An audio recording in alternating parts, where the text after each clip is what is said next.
Welcome back to the Jesus Stories channel. Today, we bring you a new story, the untold story of the Ark of the Covenant, power, judgment, and its mysterious disappearance. Please take a moment to like and subscribe to the channel. Thank you, and now, let's begin the story. It wasn't just a sacred object. It was a controlled point of contact between God and humanity, a place where divine presence could dwell but never be possessed. The Ark of the Covenant didn't empower people. It exposed them. It revealed who understood God and who was trying to use him. And what's most unsettling is this: it didn't just disappear. It became unnecessary.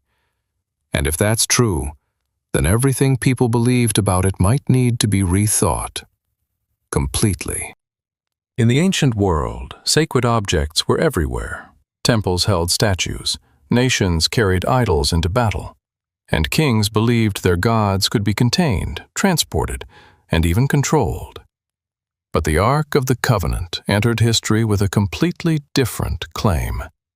It was not introduced as a container of divine power, but as the designated place where the presence of the God of Israel would meet humanity under specific conditions. And that distinction changes everything.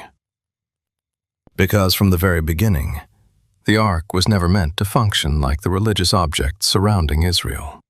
It was not an idol. It had no image, no face, no visible representation of God. And that absence was not a limitation. It was the point. In a world obsessed with seeing and shaping their gods, Israel was commanded to build something that emphasized the invisible, the untouchable, and the uncontrollable nature of their God. The Ark was constructed from acacia wood and overlaid with gold, precise in dimension, deliberate in detail. But its true significance was not in the craftsmanship. It was in what happened above it, the mercy seat. The solid gold cover placed on top of the Ark was described not as a lid, but as a mekom, a place. Specifically, the place where God said he would meet Moses and speak, from between the cherubim. This is not symbolic language in the way modern audiences often assume.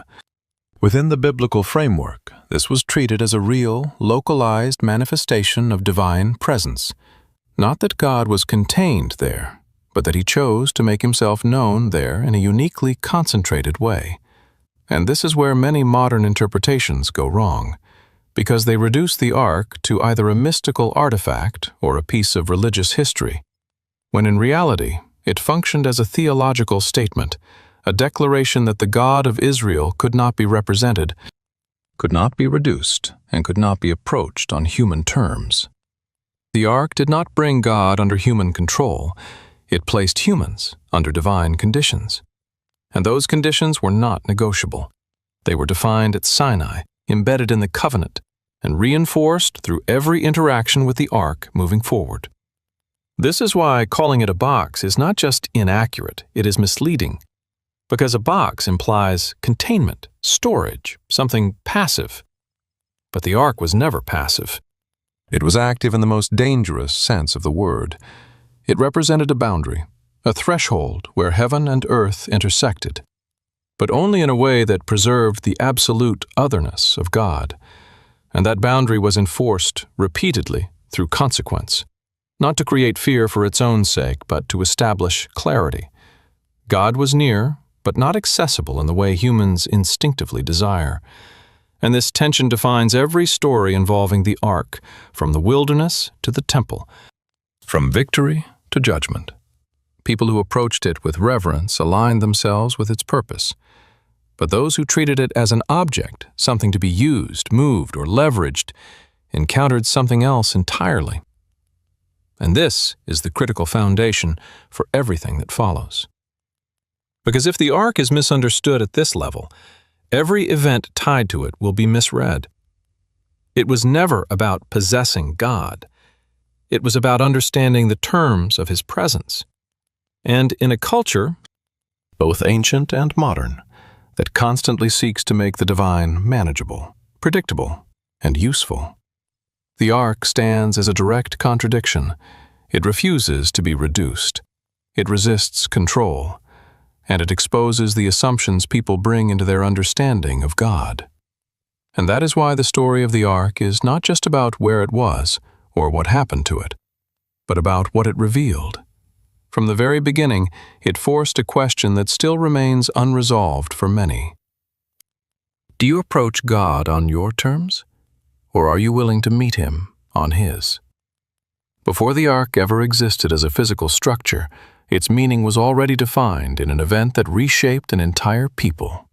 At Sinai, Israel did not simply receive laws, they entered into a covenant, and that distinction is critical, because laws can be observed at a distance, but a covenant establishes relationship, obligation, and consequence. It binds two parties together under agreed terms, and in this case, those terms did not originate from negotiation. They were initiated and dictated entirely by God. The mountain itself became the setting of something far more intense than moral instruction. It was a controlled revelation of divine presence, marked by thunder, fire, smoke, and a boundary that could not be crossed without consequence.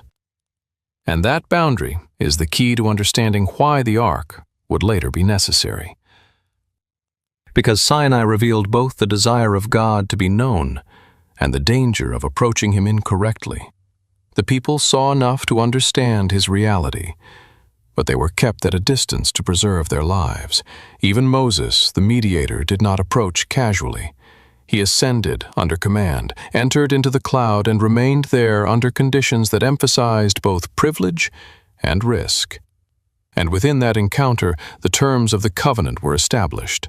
Not only the 10 Commandments, but a broader framework of how Israel was to live, worship, and relate to their God.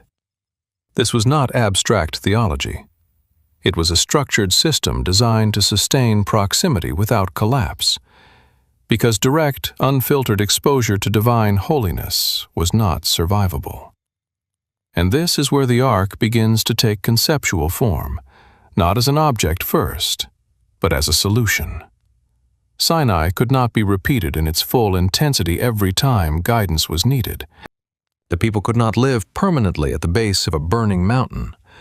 Yet the covenant required ongoing interaction, guidance, and atonement. So the question becomes unavoidable.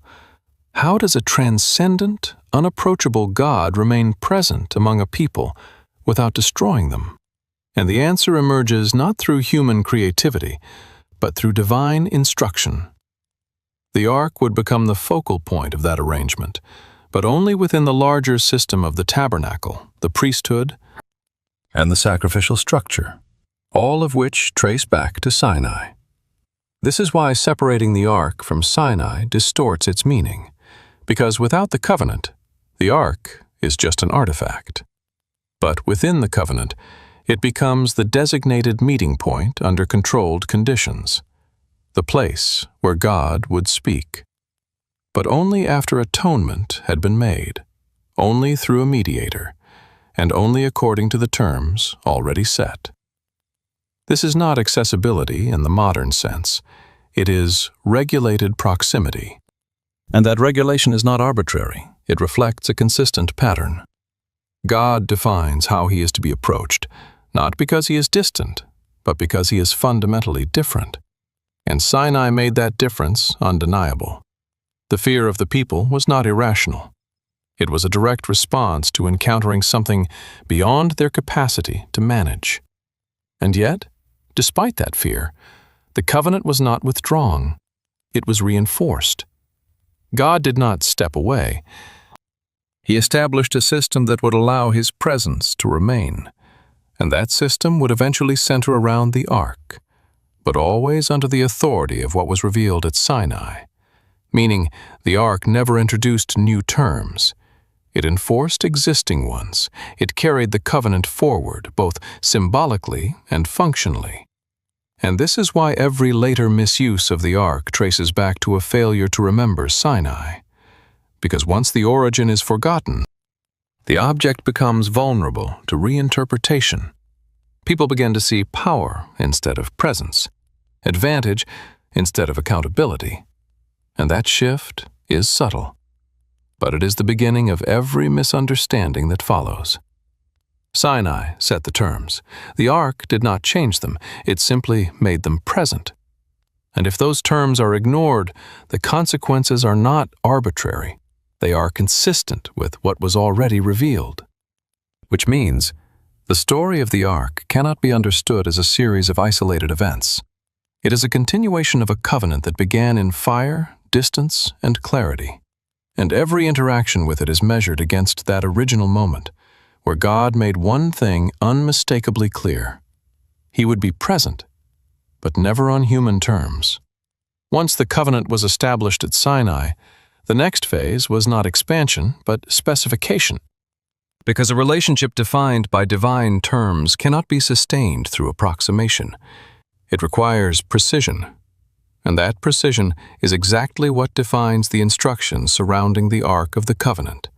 Nothing about its construction was left to interpretation. There were no optional elements, no creative variations, no space for human expression to reshape what had already been defined. Every measurement, every material, every layer carried meaning, not as symbolism added later, but as part of the original design. The Ark was to be built from acacia wood, a material known for its durability and resistance to decay, then completely overlaid with pure gold, inside and out, creating a structure that combined strength with incorruptibility. But even this was not about aesthetic value. It was about setting a standard, because what would be associated with the presence of God could not reflect inconsistency. It had to reflect intentionality at every level. The dimensions were fixed, approximately 2.5 cubits in length, 1.5 in width and height, not large, not overwhelming in scale, which is important because it immediately challenges the assumption that divine significance is expressed through size or spectacle. Instead, the emphasis shifts to function and alignment. Gold rings were to be attached to its sides, poles inserted for carrying, and these poles were never to be removed, a detail that often goes unnoticed, but it reinforces a critical boundary. The Ark was not to be handled directly, not even when stationary. Movement itself was regulated, controlled, and mediated, because contact was not neutral. And this level of detail extends to the mercy seat, a solid gold cover with 2 cherubim formed as one piece with it, facing each other, wings extended, overshadowing the space between them. And it is precisely that space, not the craftsmanship, that becomes the focal point. Because that is where God said he would meet and speak. Meaning, the entire structure is oriented toward an encounter that cannot be engineered, only received. And this is where the concept of sacred precision becomes unavoidable, because every instruction is designed to prevent a specific kind of error. The assumption that human intention can substitute for divine instruction. In most cultural contexts, religious objects evolve over time, shaped by tradition, preference, and reinterpretation. But the Ark stands in direct opposition to that pattern. It does not evolve. It is executed. And that execution is itself an act of obedience, not creativity. And this distinction is uncomfortable, especially in modern frameworks that prioritize expression and adaptation. But within the biblical context, precision is not restrictive, it is protective. It preserves the integrity of the encounter between God and humanity, because once those boundaries are relaxed, the entire structure collapses into something else, something manageable, something familiar, and ultimately, something that no longer reflects the reality it was meant to represent. And this is why deviations are not treated lightly in the narrative. They are not stylistic differences, they are breaches. Because when dealing with something designated as holy, approximation is not neutral, it is distortion. And distortion in this context carries consequence, not because the system is fragile, but because it is exact.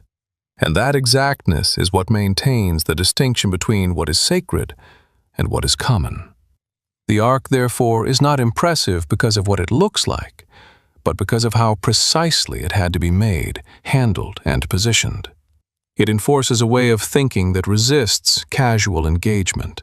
It demands attention to detail, not for the sake of ritual, but for the sake of alignment. And that alignment is what allows the covenant established at Sinai to remain functional in daily life. Without it, the idea of God's presence would either become abstract or be reduced into something people believe they can manage. And both outcomes lead to the same problem: a loss of clarity about who defines the terms. The ark, through its design alone, answers that question before any narrative event even unfolds. It makes it clear that nothing about approaching God is accidental, and nothing about His presence can be shaped by assumption. Everything is defined, measured, and established in advance. And that level of precision is not excessive, it is necessary, because without it, the line between reverence and misuse would disappear. And once that line is gone, the consequences that follow are no longer surprising. They are inevitable. At first glance, the contents of the ark seem to define its importance: the stone tablets of the covenant, the jar of manna, and Aaron's rod, each item carrying historical and theological weight, each one pointing to a defining moment in Israel's formation. The law representing divine authority, the manna representing provision, and the rod representing appointed leadership. And it is understandable why these elements receive so much attention, because they are tangible. They can be described, categorized, and interpreted. But focusing on what was placed inside the ark can quietly lead to a critical misunderstanding. Because within the biblical framework, the center of meaning is not located inside the ark. It is located above it, at the mercy seat. And that shift in focus is not minor. It redefines how the entire structure is meant to be understood. The mercy seat was not simply a cover. It was the designated point of encounter, the makom where God said He would meet with Moses and speak, from between the cherubim, and this detail carries enormous weight, because it establishes that the ark's primary function was not to store sacred objects, but to facilitate a controlled interaction between God and humanity. The items inside the ark testified to the covenant, but the space above it was where the relationship was actively maintained. And that distinction prevents a common error, the tendency to treat the ark as a container of holiness, rather than the location of an encounter defined by divine terms. The tablets could be removed. The manna could decay. The rod could be remembered as history. But the presence above the mercy seat was not an artifact. It was an event, a repeated, regulated moment where communication occurred. And that is why the instructions surrounding the Day of Atonement are so precise. The high priest did not approach the ark to observe what was inside. He approached to engage with what was above. And even then, only once a year, under conditions that emphasized mediation, sacrifice, and limitation. Blood was applied to the mercy seat, not to the contents within, because the issue being addressed was not information, it was relationship. Specifically, the barrier created by human failure within the covenant. And this is where the theological depth of the ark becomes clear. It was not designed to preserve memory. It was designed to manage proximity, to allow a holy God to remain present among an unholy people without eliminating them. And that management was centered entirely on what took place above the ark, not within it. Which means the most important aspect of the ark cannot be opened, inspected, or analyzed in the way physical objects usually are. It exists in a space that resists control, and that resistance is intentional, because it keeps the focus on God as the active subject, not the object being studied. And this has direct implications for how the ark is later misunderstood. Because when people begin to emphasize what can be seen and handled, they inevitably lose sight of what cannot. And once that shift occurs, the ark is reduced to something manageable, something that can be transported, displayed, or even weaponized. And that reduction is the beginning of misuse, because it ignores the very element that gives the ark its meaning, the presence above the mercy seat, which operates entirely outside of human control. And this is why the biblical narrative consistently avoids detailed description of God's presence itself. It defines where and how he will meet, but not what he looks like, or how he can be contained. Because the goal is not to make him visible, it is to make the terms of encounter unmistakable. And those terms always direct attention upward, away from the contents, toward the place where atonement, communication, and presence converge. And this is the critical shift that must be maintained. Because once the focus drops from above to within, the ark becomes something else entirely. Something closer to the religious objects of surrounding cultures, where power is believed to reside in the object itself, rather than in the God who chooses to engage through it. And that distinction is what separates the ark from every other sacred artifact in the ancient world. It is not defined by what it holds, but by what happens at the boundary it creates. A boundary that cannot be crossed casually, cannot be manipulated, and cannot be reduced to material form.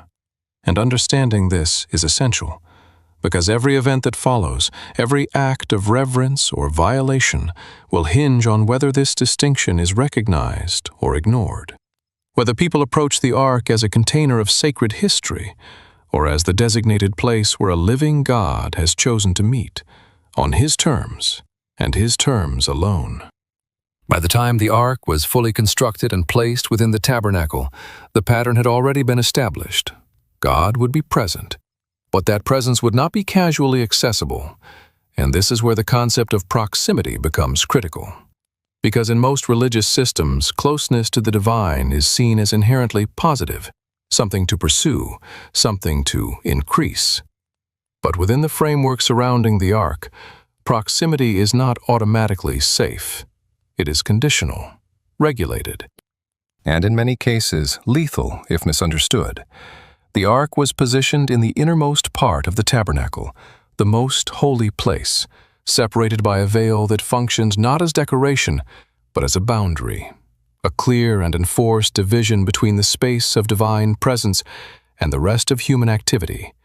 And that boundary was not symbolic in the modern sense. It was operational.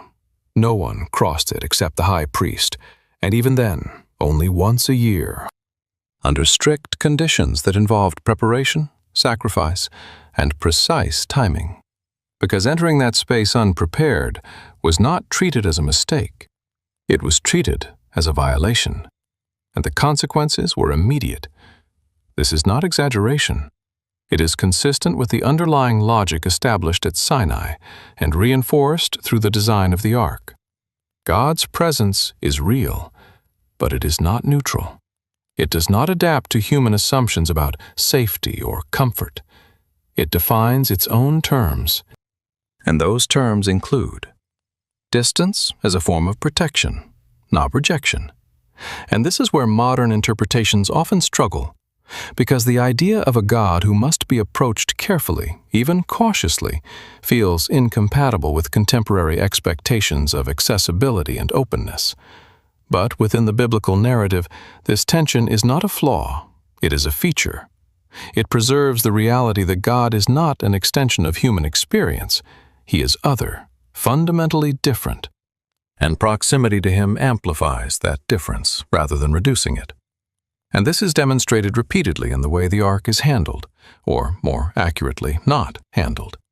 It is carried by poles, never touched directly, even by those assigned to transport it, because contact is not neutral. It assumes a level of familiarity that does not exist, and when that assumption is made, the results are not corrective, they are terminal. Not because God is unpredictable, but because the boundaries were already made clear, and crossing them is not an accident. It is a disregard for what has been defined, and this brings us to a critical realization. The ark does not make God dangerous.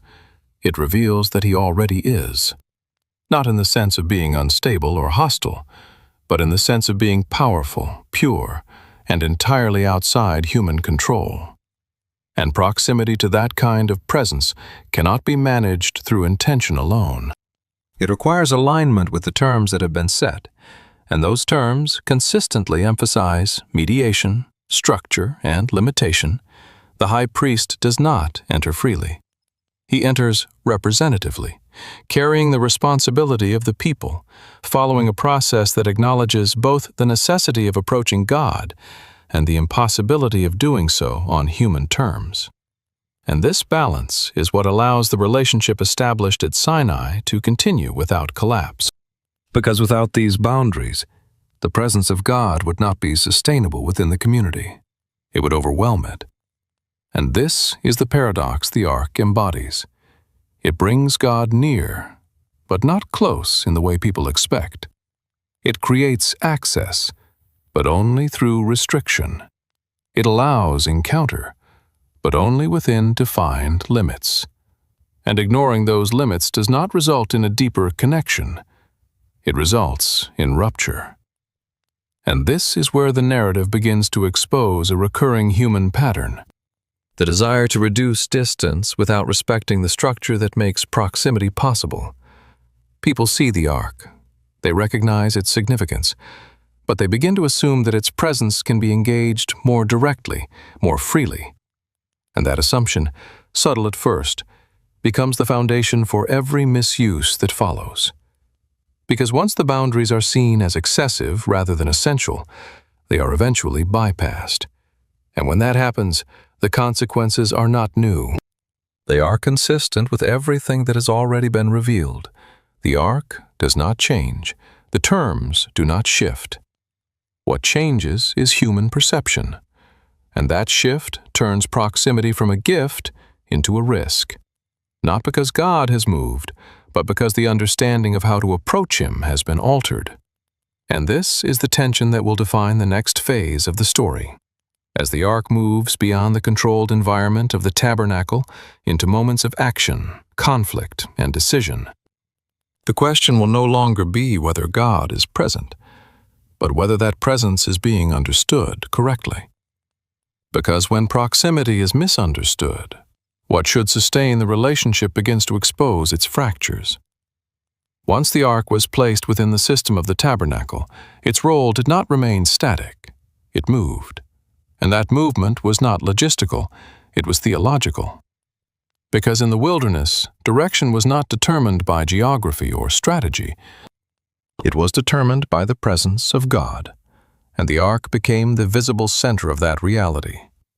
When Israel broke camp, the Ark went ahead, carried by the Levites according to the exact instructions already established, not as a symbol of hope, but as a declaration of authority. It did not follow the people followed it. And that order is essential, because it reverses the natural human tendency to lead and expect divine approval. Instead, it establishes a pattern where movement itself is dependent on alignment with God's direction, not human initiative. And this is reinforced in the language used in the biblical account. When the Ark set out, Moses would say, "Rise up, O Lord, and let your enemies be scattered." And when it rested, "Return, O Lord, to the countless thousands of Israel." These were not ritual phrases detached from reality. They were acknowledgments that the success and stability of the people were directly tied to whether they were moving with or without the presence of God. And the Ark functioned as the focal point of that presence in motion. But again, it is critical not to misinterpret this as the Ark possessing power in itself. The power was never in the object. It was in the God who chose to associate His presence with it under specific conditions. And those conditions did not change simply because the Ark was moving. If anything, movement increased the need for precision, because now the risk of casual interaction, mishandling, or assumption was amplified. And yet, within that risk, there was also clarity. The wilderness stripped away distractions. There were no permanent structures, no established cities, no systems of human control that could obscure the source of direction.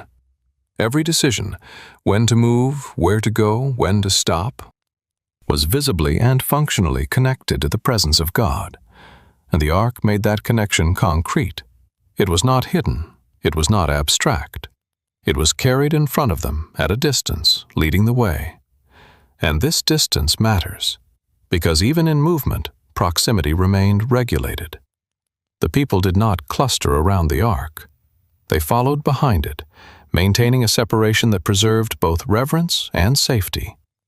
And this reinforces a consistent pattern. God leads. But he is not absorbed into the group. His presence guides, but it does not dissolve the distinction between himself and the people.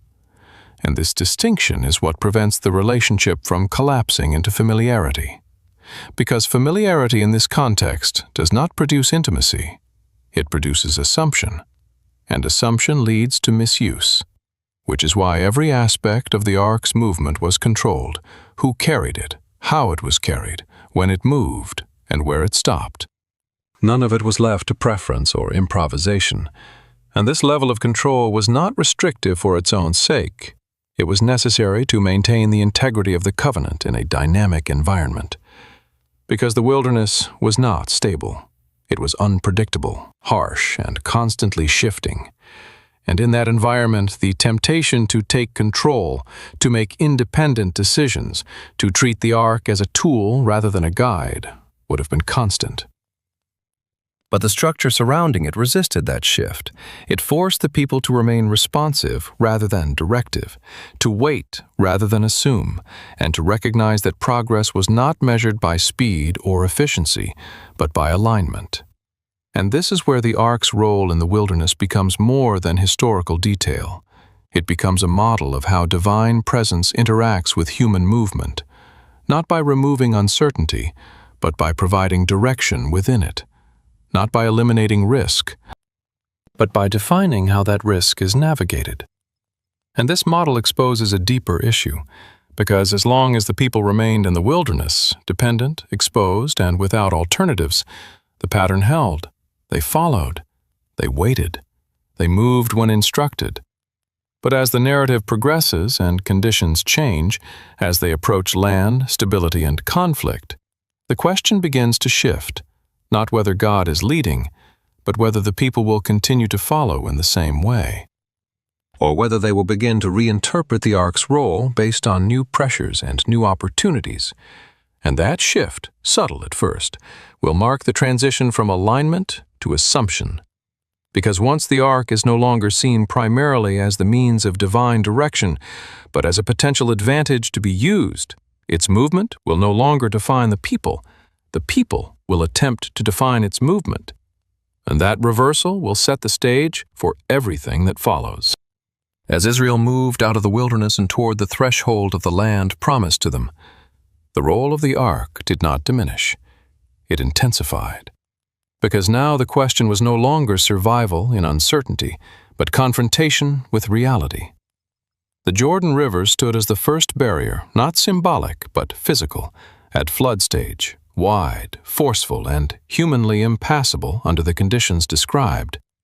And yet the instruction given was not to engineer a solution, not to construct a bridge, not to wait for a better season, but to move forward in alignment with the presence of God. And, once again, the ark was placed at the center of that movement, carried by the priests, stepping into the water before any visible change occurred. And this detail is essential, because it reinforces a pattern that has already been established. Obedience precedes outcome, not the other way around. The waters did not part in advance to make the decision easier. The step was taken under the same conditions that defined every previous interaction with the ark. Trust in the terms already given, not in the immediate environment. And when the priest's feet touched the edge of the river, the flow was cut off. The waters upstream stood still, and the people crossed on dry ground. Not because the ark had inherent power, but because God acted in accordance with his covenant, using the ark as the designated point of his presence. And this distinction must remain clear, because the event itself is undeniable within the narrative, but its interpretation is where error begins. The crossing of the Jordan was not a demonstration that the ark could be used to control natural forces. It was a confirmation that when God leads, obstacles do not define the outcome, but only under His direction. And this same pattern continues at Jericho, where the instructions given again resist human logic. No siege engines, no prolonged assault, but a structured procession centered around the ark, moving around the city for 7 days, culminating in a final sequence that results in the collapse of the walls. And once again, the outcome is dramatic, undeniable, and easily misunderstood. Because, from a surface level, it appears as though the ark is functioning as a weapon, a tool that produces victory when deployed correctly. But that interpretation ignores the consistent structure behind both events. The ark is never used independently. It is always positioned within obedience to specific instructions that originate from God. And those instructions are not repeatable formulas, they are situational directives, meaning the power displayed is not transferable. It cannot be replicated at will, and it cannot be separated from the conditions under which it was given. And this is where the tension begins to build. Because success under divine direction can create a dangerous illusion. The belief that the outcome is connected to the object rather than the relationship. And once that belief takes hold, even subtly, the ark begins to be seen differently. Not as the focal point of God's presence under covenant terms, but as a means through which results can be achieved. And this shift does not happen all at once. It develops through repeated exposure to events where obedience leads to victory. And the human tendency is to isolate the visible element, the ark, and associate it directly with the outcome, while gradually ignoring the invisible structure that made the outcome possible. The instructions, the timing, the conditions, and the authority behind them. And this is the critical moment in the narrative. Because nothing about the ark has changed. Its design, its purpose, its boundaries, all remain exactly as they were defined at Sinai. But perception is beginning to shift. And that shift is what will determine how the ark is handled in the next phase. Because once power is observed without fully understanding its source, it becomes something people attempt to access, manage, and, eventually, control. And this is where the pattern established so far will be tested. Not in the presence of obstacles, but in the presence of opportunity. Because it is one thing to follow when there is no alternative, when the wilderness leaves no room for self-direction. But it is something entirely different to maintain that same level of dependence when success has already been experienced, when the river has been crossed, when the walls have fallen, and the ark has been at the center of it all. The question now is not whether God is powerful. That has already been demonstrated. The question is whether that power will continue to be approached on His terms, or whether it will begin to be interpreted as something that can be accessed on demand. And that question will not remain theoretical. It will move into action, because the next decision Israel makes will reveal whether they understood what they just witnessed, or whether they only saw the result and missed the reason behind it. The shift does not happen in a moment of weakness. It happens in a moment of pressure, when the memory of past victories is still fresh, but the discipline that produced them is already beginning to fade. Israel now faces the Philistines, a real military threat, organized, armed, and advancing. And in that moment, the question is no longer abstract, it is immediate. How do they secure victory? But instead of returning to the pattern that had defined every successful encounter so far, seeking direction, waiting for instruction, aligning with the terms already established, they default to something else, something that appears similar on the surface, but is fundamentally different in structure. They decide to bring the ark into battle, not because they were instructed to, but because they assume it will produce the same outcome it had in previous situations. And this is the critical error, because it reveals a complete reversal of understanding. The ark is no longer seen as the focal point of God's presence under His direction. It is now being treated as a means to secure a desired result. And this is where the misunderstanding becomes fatal. Not because the ark has changed, but because the relationship to it has, the elders say, "Let us bring the ark of the covenant of the Lord here from Shiloh, so that it may go with us and save us from the hand of our enemies." And in that statement, everything is exposed. The language shifts from dependence to assumption, from alignment to expectation. They are no longer asking what God intends to do.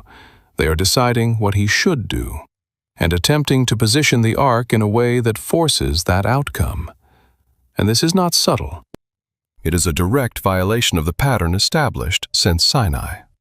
Because at no point was the ark ever presented as something that could be deployed independently of God's instruction. And yet, in this moment, it is exactly what they attempt to do. The ark is brought into the camp, and the reaction is immediate. The people shout, the ground trembles, the Philistines hear it and are afraid, recognizing the reputation associated with Israel's God. And for a moment, it appears as though the strategy might work. Fear shifts, morale rises, and the visible presence of the ark creates the illusion of control. But this is precisely where the danger lies, because everything happening at this level is external, psychological, circumstantial, and none of it reflects the actual condition of the relationship between God and His people, which has already been compromised. And the narrative does not leave room for ambiguity. The battle takes place, and the result is not just defeat, it is collapse. Israel is struck down, thousands are killed, the army is scattered, and the ark itself is captured, taken by the very enemy they believed it would defeat. And this outcome is not random, it is consistent, because the conditions under which God's presence operates have been ignored, and once those conditions are bypassed, the presence associated with the ark is no longer functioning in the way they expect.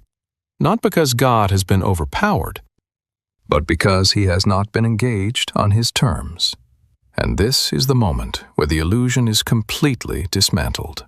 The ark, which they believed guaranteed victory, becomes the evidence of their misunderstanding.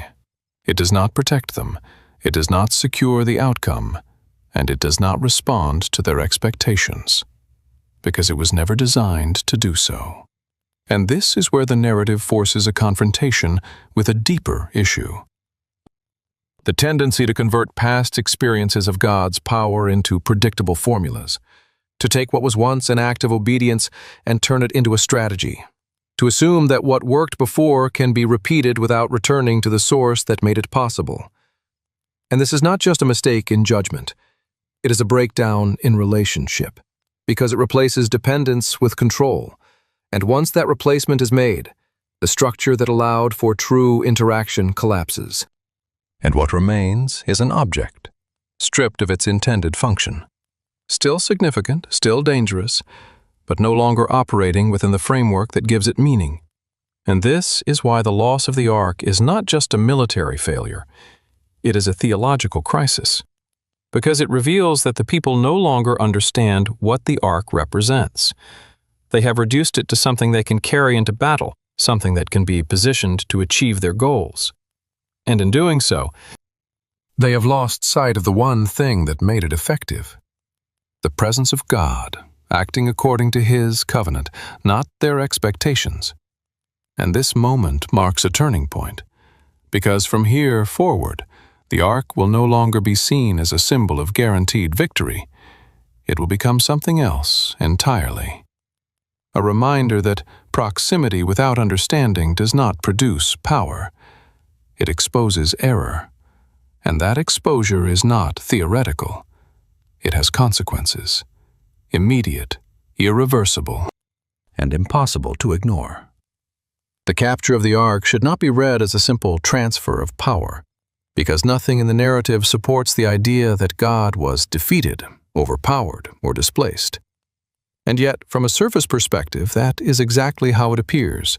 The most sacred object in Israel, the focal point of divine presence under the covenant, is now in the hands of a foreign enemy, carried away from the battlefield as a trophy. And if the story ended there, the conclusion would be unavoidable. Israel's God had been overcome, his symbol taken, his authority challenged. But the narrative does not allow that interpretation to stand. Instead, it introduces a tension that forces a deeper reading. Because what looks like loss is not treated as failure, it is treated as exposure, not of God's weakness, but of Israel's misunderstanding. And this distinction is critical, because it reframes the entire event. The ark was not taken from God. It was released by him, not in the sense of abandonment, but in the sense of judgment, a deliberate withdrawal from the assumptions Israel had projected onto it. They believed his presence could be carried into battle without alignment, that it could be used to secure outcomes without returning to the terms of the covenant. And in response, God does something that dismantles that belief at its core. He allows the ark to be removed from their control entirely. And this is where the phrase, "when God lets himself be taken," becomes precise. Because the action is not passive, it is intentional.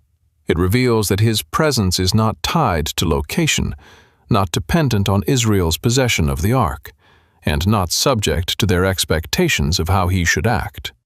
And this creates a theological disruption that cannot be ignored.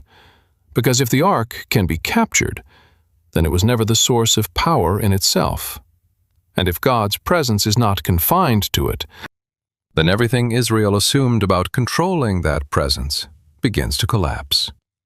But the story does not stop with Israel's loss. It follows the ark into Philistine territory, because what happens next is what ultimately clarifies the situation. The ark is taken to Ashdod and placed in the temple of Dagon, positioned as a conquered object before a rival god. And in the logic of the ancient world, this act carries a clear message. One god has triumphed over another. One nation's deity has proven superior, and the defeated god is now subordinate, displayed within the space of the victor. But this is precisely where the narrative begins to reverse the assumption, because what appears to be a victory quickly destabilizes. The statue of Dagon falls, not once, but twice, the second time shattered, broken at the head and hands, and the ark remains, untouched. And this is not presented as coincidence. It is presented as confrontation, not between objects, but between claims, the claim that God can be defeated, contained, or subordinated, and the reality that he cannot. And this is where the earlier misunderstanding is exposed from another angle. Israel thought they could use the ark to secure victory. The Philistines think they have captured it as evidence of their own, but both perspectives share the same flaw. They treat the ark as an object within their system of power, something that can be moved, positioned, and interpreted according to their framework. And in both cases, that framework fails. Because God is not operating within it. He is not bound by Israel's misuse, and he is not subject to Philistine assumptions. And this dual exposure is what makes the event so significant, because it removes the illusion from both sides. Israel cannot control him, and the Philistines have not defeated him. The ark, now outside the boundaries of Israel, becomes the stage for a different kind of demonstration, one that does not rely on covenant alignment, but reveals sovereignty independent of it. And this is where the narrative forces a critical realization. God's presence is not a resource to be managed. It is a reality that defines itself. And when that reality is misunderstood, whether through misuse or opposition, the result is not adaptation, it is disruption. Systems break, assumptions collapse, and the object at the center of it all, the ark, remains exactly what it always was. Not a source of power, but a point of encounter that cannot be controlled. And this is the turning point. Because now the ark is no longer in Israel's possession, and yet the story is far from over. In fact, it is about to become even more direct. Because what happens next will make it impossible for anyone involved to maintain the illusion that they are dealing with something they understand, or something they can manage. Once the ark is removed from Israel and placed within Philistine territory, the narrative enters a phase that strips away one of the most deeply held assumptions, not only in ancient Israel, but in religious thinking in general. The belief that God's activity is confined to His people, that His power operates primarily within the boundaries of those who recognize Him, and that outside of that structure, He is either absent or diminished. But what unfolds challenges that assumption directly, because the ark, now in foreign hands, does not become inactive. It does not lose significance, and it does not wait to be returned before anything meaningful happens. Instead, the opposite occurs. God acts decisively, repeatedly, and without any mediation from Israel. And this is where the title becomes precise. God without Israel is not God diminished. It is God uncontained. The Philistines, having taken the ark as a symbol of victory, move it from city to city, Ashdod, Gath, Ekron, treating it as an object within their system, relocating it as circumstances demand. But each relocation brings the same result: disruption, not symbolic, not subtle, but physical, measurable, and escalating. The text describes affliction, tumors, widespread distress, and a growing recognition that the presence associated with the ark is not compatible with their environment. And this is not framed as random misfortune. It is directly connected to the ark's presence. The hand of God is described as heavy upon the cities, a phrase that communicates sustained pressure, not a single event, but an ongoing condition that cannot be stabilized. And this is where the narrative forces a reevaluation of everything that has come before. Because the same ark that Israel attempted to use as a guarantee of victory is now operating independently of them, producing effects that no one can control, no one can predict, and no one can stop. And this independence is the point. It demonstrates that God's presence is not activated by human alignment. It is regulated by His own will. Israel's failure did not neutralize Him, and the Philistines' possession does not empower them. Both groups are now reacting to something they do not govern. And this creates a shift in posture, from confidence to fear, from assumption to urgency, because the Philistines quickly realize that what they have taken is not a trophy. It is a liability, and not in the political sense, but in the existential sense. It is affecting their health, their cities, their stability. And no adjustment within their system resolves it. They consult their leaders. They move the ark. They attempt to contain the situation, but the pattern repeats. Because the issue is not location, it is presence. And presence in this case is not negotiable. It does not adapt to their environment. It exposes it. And this is where the narrative becomes even more precise. Because the response of the Philistines begins to mirror something that Israel had already been taught, though in a different context. They recognize that the problem is not the ark as an object, but what it represents. And they begin to ask how to send it away properly, not how to destroy it, not how to keep it, but how to return it in a way that acknowledges the reality they are facing. And this shift is significant, because it marks the moment where a foreign nation without covenant, without prior instruction, arrives at a conclusion that Israel had ignored, that the presence associated with the ark cannot be managed, only responded to, and even then, with caution. And this is where the theological implication becomes unavoidable. God's activity is not dependent on human systems, not even those He established. The covenant defines how Israel relates to Him, but it does not limit His ability to act outside of that relationship. And this creates a tension that runs throughout the narrative, because it prevents any group from claiming ownership over God's presence. Israel cannot control Him through the ark, and the Philistines cannot neutralize Him by capturing it. Both attempts fail for the same reason. They assume that proximity equals control, and in both cases, that assumption is dismantled, not through explanation, but through experience. And this is what makes this chapter so critical. because it removes the final layer of illusion, the idea that God's presence can be contained within a system, whether covenantal or foreign, and replaces it with something far more unsettling, that he acts according to his own terms, regardless of who holds the ark.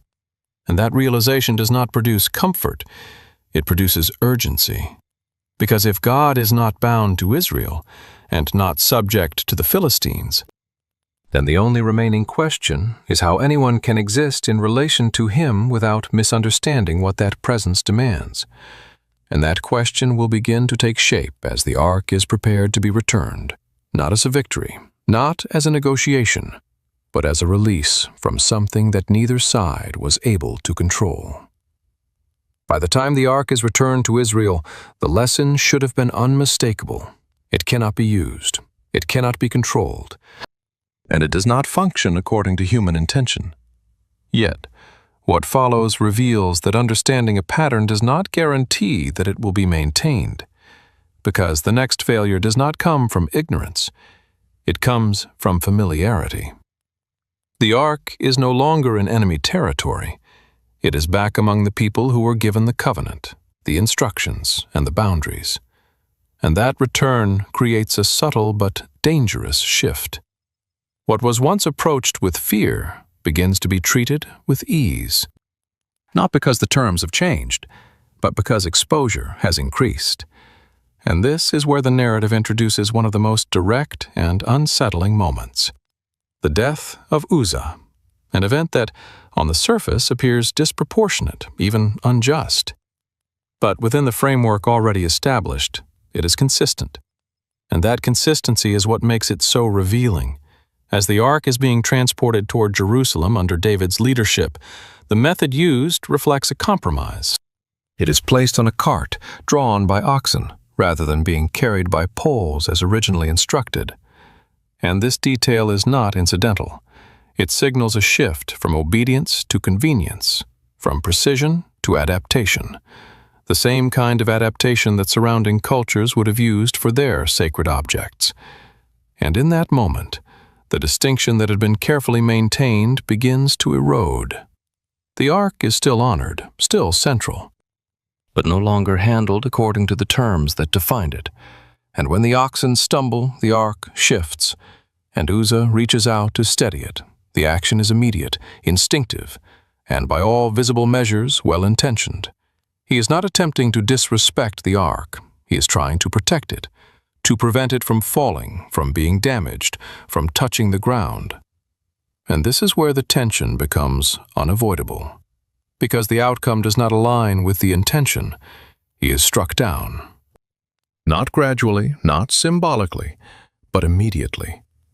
And this forces a confrontation with a principle that has been building since the beginning. Intention does not redefine instruction, and proximity does not grant permission.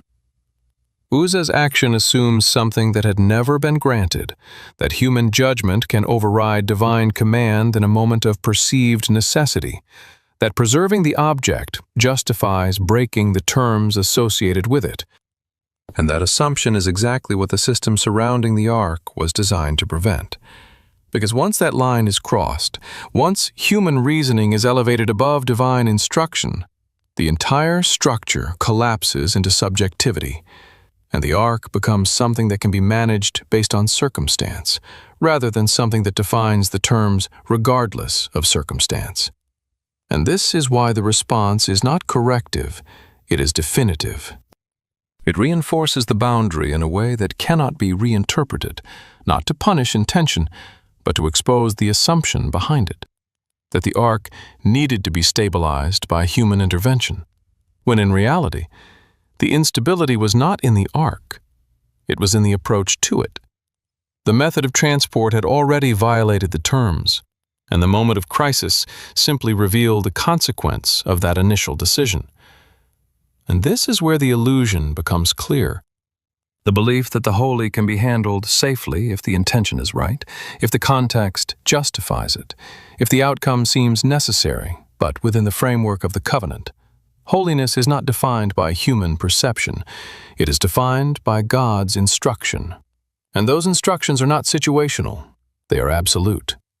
And this is what makes the event so difficult, because it confronts a deeply rooted assumption that sincerity is enough, that good motives can compensate for deviation. But the narrative does not support that conclusion. It presents a different reality, that alignment matters more than intention, that obedience is not a formality. It is the structure that makes proximity possible, and without it, even well-meaning actions can cross into violation. And this is not because God is arbitrary. It is because the boundaries were already made clear. From Sinai to the construction of the ark, to every instruction regarding its movement, the terms were defined in advance. And ignoring them does not create a new category of exception. It results in the same outcome every time. Because the system does not adapt to human reasoning, it operates according to what has been established. And this moment forces David and the people to pause, to reassess, to recognize that what they are dealing with cannot be approached casually, cannot be adjusted for convenience, and cannot be managed through instinct. And this realization is not immediate comfort, it is disruption, because it requires a return to something they had already been given but had begun to treat as optional. And that return is the only way forward. Because the ark does not change, the presence associated with it does not soften, and the terms do not evolve. What must change is the understanding of those who approach it. And that change begins with the recognition that the holy is not something to be handled. It is something to be honored on the terms that define it, or not approached at all. The death of Uzzah does not resolve the situation, it interrupts it, and more importantly, it forces a reassessment at the highest level of leadership. Because David is no longer dealing with theory or inherited instruction, he is confronting the direct consequence of misalignment. And his initial response is not confidence, it is fear, a reaction that is often misunderstood as weakness, but in this context, it marks the beginning of clarity. Because fear, when it is grounded in reality, can expose what familiarity has concealed. David realizes that the ark cannot be integrated into his plans without first aligning himself to the terms that define it. And this realization creates a pause. The ark is not brought into Jerusalem as intended. It is diverted to the house of Obed-Edom. And this decision is not avoidance, it is recognition. A recognition that proximity without understanding is not sustainable, and that the presence associated with the ark cannot be approached on momentum alone, even if that momentum is driven by a desire to honor God. And this is where the narrative begins to shift from disruption to correction. Because during the period that the ark remains in the house of Obed-Edom, something unexpected happens. Instead of judgment, there is blessing. Not abstract, but observable. His household prospers.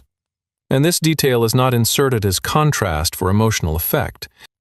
It serves a precise function. It demonstrates that the presence of God is not inherently destructive. It is consistent. It produces outcomes that align with how it is approached. And in this case, the conditions are different.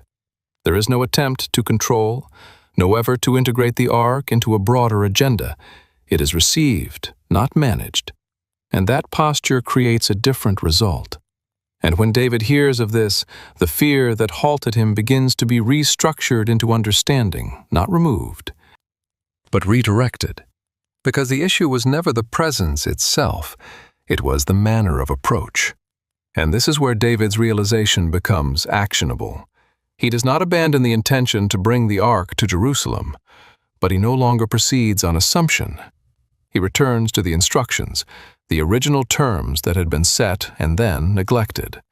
And this return is not superficial, it is structural. The ark is now carried by the Levites, using the poles as prescribed. The movement is measured, deliberate, and marked by sacrifice. Every step acknowledges that what is taking place is not a transport of an object, but an alignment with a reality that demands precision.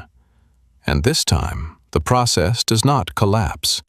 It continues, because the conditions now match the terms. And this is the critical shift. David moves from reacting to events to understanding the framework behind them. He recognizes that leadership in this context is not about directing outcomes, but about maintaining alignment with what has already been defined. And this recognition changes how he engages with the ark, not as a symbol to be displayed, but as a presence to be approached correctly. And this is where the narrative deepens. Because David's response is not limited to procedural correction. It extends into expression. He dances, publicly, without the restraint expected of a king. And this moment is often isolated as an act of worship, but within the context, it reflects something more specific. It is the release that follows alignment, not emotional excess, but the result of understanding that the presence of God, when approached on His terms, does not need to be controlled or managed. It can be engaged with confidence, not because the risk has been removed, but because the conditions have been respected. And this is where the contrast with earlier events becomes clear. Before, the ark was associated with assumption, pressure, and misuse.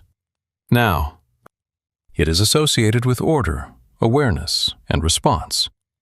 And that shift does not originate from a change in the ark.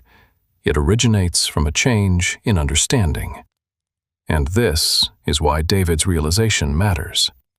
Because it demonstrates that failure, when properly interpreted, does not end the relationship. It refines it.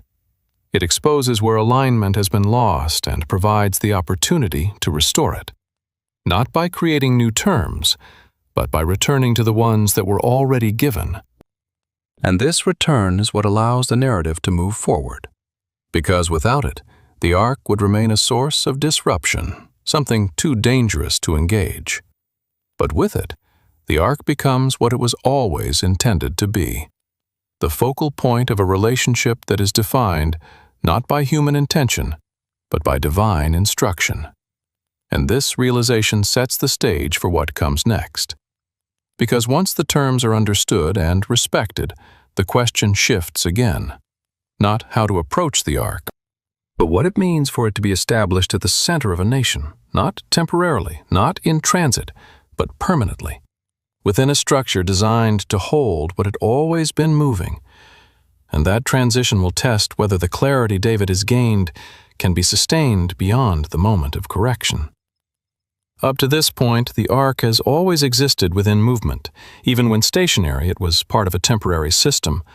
The tabernacle was designed to travel, to adapt to the wilderness, to function without permanence. And that context shaped how the presence of God was experienced. Dynamic, responsive, and never fully settled in one location. But as Israel transitions from a tribal structure into a centralized kingdom, the question begins to change. Not whether God is present, but where that presence will be established, and more importantly, how it will be sustained within a fixed national identity. David initiates this shift by bringing the ark into Jerusalem. But he does not complete it. The task of building a permanent structure falls to Solomon. And this transition from tent to temple is not merely architectural, it is theological. Because it introduces the idea of stability, of rootedness, of a defined center where the presence associated with the ark will reside. And this development carries both clarity and risk. Clarity because it provides a consistent place for worship, sacrifice, and national focus. But risk because permanence can easily be mistaken for control. And this tension is present from the very beginning of the temple's construction. The scale is unprecedented, the materials are refined, the structure is elaborate, and everything about it communicates significance. But the question that remains beneath the surface is whether this structure will preserve the terms established at Sinai and reinforced through every interaction with the ark, or whether it will begin to reshape them, subtly, over time. When the temple is completed and the ark is brought into the most holy place, the moment is treated with gravity. The priests carry it according to the prescribed method. The positioning is exact, and the space is defined in continuity with the tabernacle, a veil, a separation, a restricted access point. And for a moment it appears that the transition has maintained alignment. The presence of God fills the temple, described as a cloud so dense that the priests cannot continue their service. And this detail is critical, because it reaffirms that the structure does not contain God, it responds to Him. The presence is not generated by the temple, it is acknowledged within it. And this distinction preserves the original pattern. God remains the active agent, the one who defines how and when He will be present, even within a permanent space. But this is where the complexity begins to deepen, because a fixed location introduces a new kind of relationship. The ark is no longer leading the people through uncertainty. It is now positioned at the center of a stable system, and that stability changes perception. Over time, the temple can be seen not just as a place of encounter, but as a guarantee of it. The presence of the ark within a permanent structure can create the impression that God's presence is now secured, predictable, and tied to the institution itself. And this is the subtle shift that the narrative anticipates but does not immediately resolve. Because the temple, for all its significance, does not alter the terms established at Sinai. It does not remove the need for alignment, for obedience, for understanding the conditions of proximity. It simply relocates the context in which those conditions are lived out. And this relocation brings both opportunity and danger. Opportunity because it centralizes worship and reinforces identity, but danger because it introduces the possibility of equating structure with presence, of assuming that because the ark is in the temple, God is therefore obligated to act in accordance with the system built around it. And this assumption, if left unexamined, leads to the same misunderstanding seen earlier, the belief that God can be positioned, managed, or relied upon based on external arrangements rather than internal alignment. And this is why the transition from tent to temple is not presented as a final resolution, but as a new phase, one that will test whether the lessons learned in movement can be sustained in stability. Whether the precision, the boundaries, and the awareness that defined the ark in the wilderness and in moments of correction will continue when those moments are no longer immediate. And this is where the narrative begins to shift towards silence. Not because nothing is happening, but because what is happening is no longer being driven by visible events. The ark is in place, the temple is established, and the system appears complete. But beneath that appearance, the same question remains, unchanged from the beginning. Will the presence of God be understood on His terms, or will it be gradually reinterpreted through human systems? And the answer to that question will not come through dramatic demonstrations, but through what happens when those demonstrations cease. When the presence is assumed rather than examined, and when the structure remains but the clarity that once defined it begins to fade.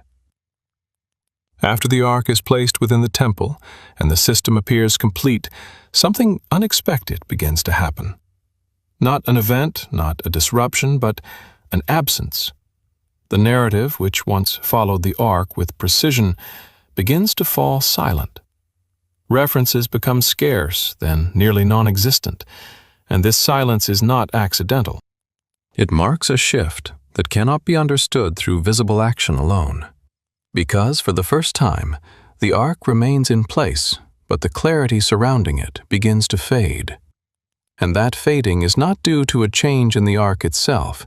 Its design has not altered, its purpose has not been redefined, and the terms established at Sinai still stand. But the relationship to those terms begins to erode, gradually, almost imperceptibly. And this is where the danger of stability becomes clear. When movement stops, when structure is established, and when the presence of God is associated with a permanent location, the urgency to understand that presence often diminishes, not intentionally, but through familiarity. And familiarity, in this context, does not deepen awareness, it reduces it. The temple continues to function. Rituals are performed, sacrifices are offered, and from an external perspective, everything appears intact. But the narrative no longer centers on the ark as it once did, not because it has lost importance, but because its role is no longer being engaged with the same level of clarity. And this is where silence becomes significant, because it forces a question that activity can obscure. What happens when the structure remains, but the understanding that gave it meaning begins to decline? And the answer is not immediate collapse. It is continuity without depth, a system that continues to operate, but gradually disconnects from the reality it was designed to facilitate. And this is not unique to Israel. It reflects a broader human pattern, the tendency to preserve form while losing function, to maintain ritual while forgetting purpose. And the ark, now hidden within the most holy place, becomes part of that pattern, not by changing, but by being approached differently, less as the focal point of a living encounter, and more as a fixed element within an established system. And this shift is subtle, because nothing outwardly dramatic signals it. There is no single moment where the ark is declared irrelevant, no explicit rejection of its meaning. Instead, there is a gradual disengagement, a movement away from the tension that once defined every interaction with it. And this disengagement creates space for reinterpretation, for assumptions to develop, for the presence of God to be associated more with the institution than with the terms that originally defined it. And this is where the silence becomes more than absence. It becomes a transition. Not in the ark, but in the narrative itself. The focus begins to move away from the object and toward the condition of the people, their actions, their decisions, their alignment or lack of it. And the ark, while still present, is no longer the center of the story in the same way. And this raises a critical question, not about where the ark is, but about what it means that it is no longer being emphasized. Because if the ark was originally the designated point of encounter, and that point is now largely unmentioned, then either its role has been fulfilled, or it is being neglected, and the narrative does not immediately resolve which is true. Instead, it allows the silence to remain, creating a tension that builds over time. Because eventually, the absence of reference leads to a deeper issue, the loss of clarity about the ark's place within the relationship between God and Israel. And once that clarity is lost, the object itself becomes vulnerable, not to physical destruction alone, but to historical disappearance. Because when something is no longer understood, it is no longer protected in the same way. And this is where the silence begins to take on a different weight. It is no longer just a narrative gap. It is the beginning of a disappearance, not sudden, not dramatic, but gradual, unfolding within a system that continues to function while the element that once defined it fades from focus. And this is what makes this moment so critical, because it shifts the story from visible interaction to underlying trajectory, from what is happening to what is no longer happening. And that shift sets the stage for the most unresolved question in the entire narrative. Not how the ark functioned, but where it went. And more importantly, why its absence does not produce the kind of disruption one would expect if it were still central in the way it once was. And that question cannot be answered by looking at events alone. It requires examining the direction the narrative has been moving all along, from presence defined by precise terms to structure maintained without the same level of understanding. And within that movement, the silence surrounding the ark becomes not an oversight, but a signal that something fundamental is changing, even if it has not yet been fully revealed. By the time the ark fades from the narrative, the natural question is immediate and persistent. Where did it go? Was it destroyed, hidden, taken, preserved somewhere beyond record? And across history, countless theories attempt to answer that question. Some point to the Babylonian invasion and the destruction of the temple, suggesting the ark was lost in the chaos. Others propose it was removed in advance, hidden by priests who understood the coming threat. Still others extend beyond the biblical record entirely, placing it in distant regions, preserved in secrecy, protected as a relic of immeasurable value. And while these theories vary in detail, they share a common assumption, that the physical location of the ark is the central issue, that, if it could be found, the story would be resolved. But this is where the narrative itself challenges that assumption, because the disappearance of the ark does not produce the kind of theological crisis one would expect if it were still functioning as the essential point of contact between God and His people. There is no recorded moment of national collapse tied specifically to its absence, no sustained attempt within the biblical text to recover it, no reestablishment of its role even after the temple is rebuilt. And this absence of urgency is not accidental. It reflects a deeper shift that has already been taking place beneath the surface. The ark was never meant to be permanent in the way people assume.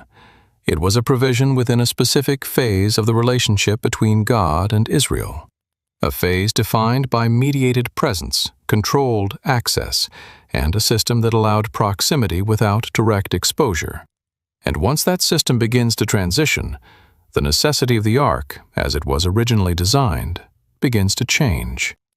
Not because it loses meaning, but because the structure it served is no longer the only framework through which that meaning is expressed. And this is where the phrase, not lost, but no longer needed, becomes precise. Because it does not deny the possibility of physical disappearance, it reframes its significance. The ark may have been destroyed. It may have been hidden. It may exist beyond the reach of historical verification. But none of those possibilities alter the trajectory already established in the narrative, that the focus is shifting away from a localized, object-centered encounter towards something that cannot be confined in the same way.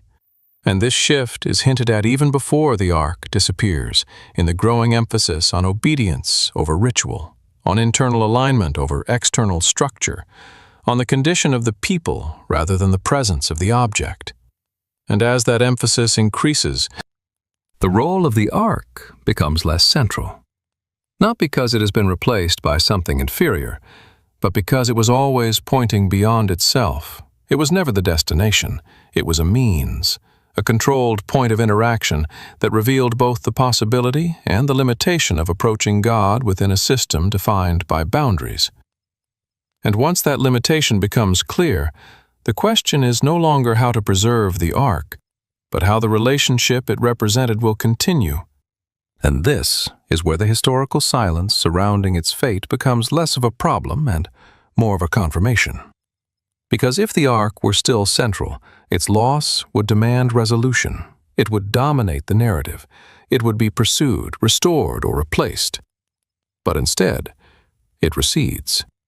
And the story continues without it, in the same way, which suggests that its role, while critical, was not final. And this realization challenges a deeply rooted instinct, the desire to locate significance in something tangible, something that can be found, verified, and secured. Because the ark offers that possibility. It is concrete, measurable, historically grounded. But the narrative consistently resists allowing that concreteness to become the foundation of the relationship. It redirects attention towards something less controllable, less visible, but ultimately more central. The terms by which God engages with humanity. And those terms were never dependent on the ark itself. They were expressed through it, enforced around it, but not confined to it. And this is why the search for the ark, while historically fascinating, often misses the deeper point.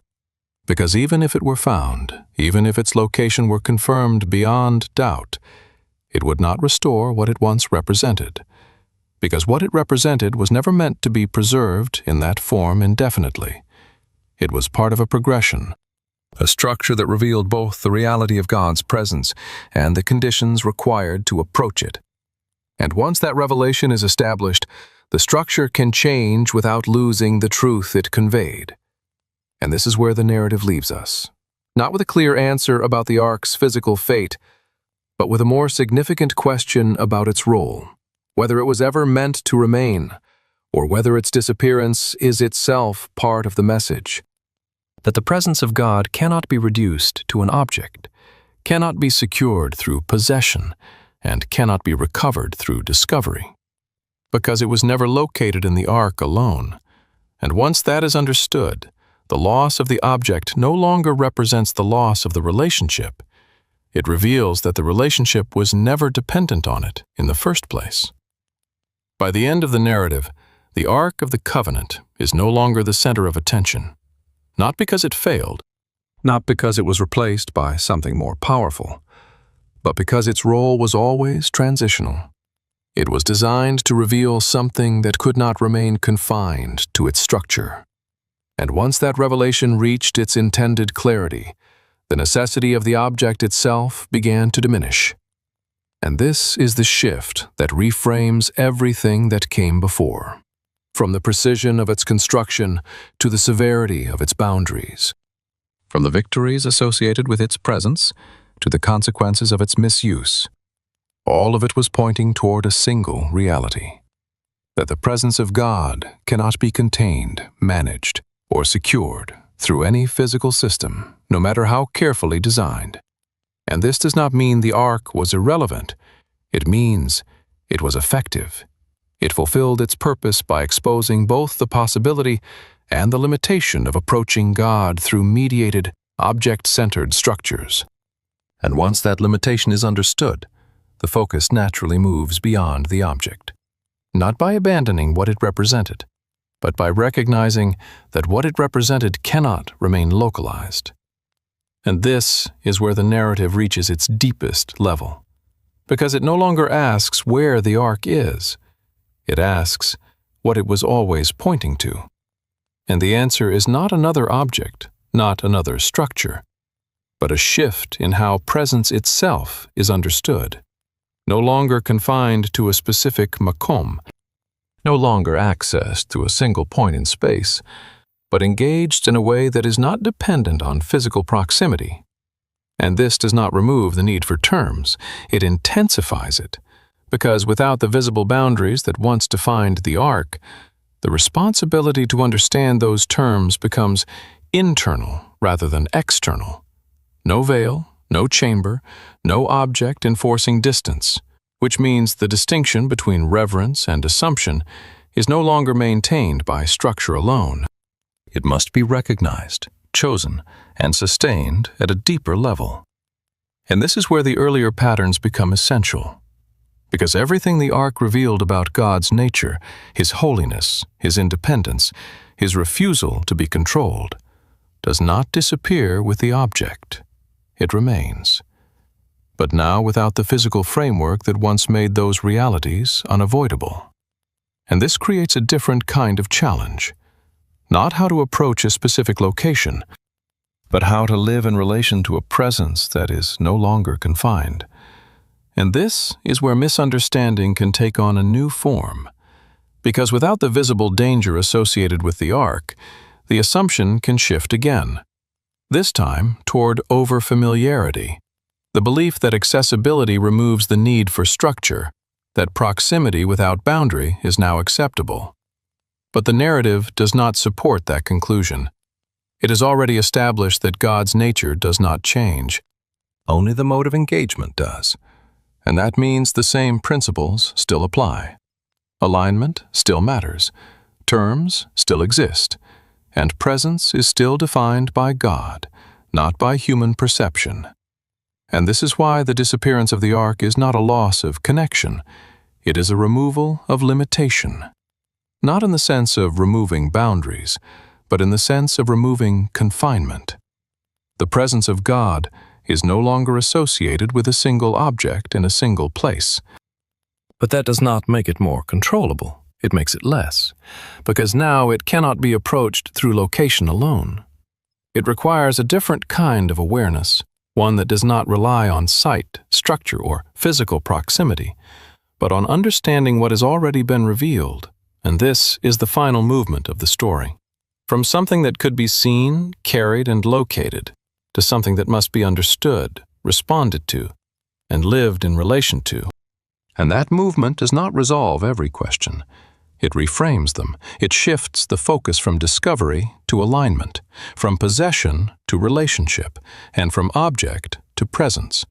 And in doing so, it leaves behind a reality that cannot be recovered through archaeology or confirmed through location, but can only be engaged through the same principle that defined the ark from the beginning, meeting God on His terms, not ours.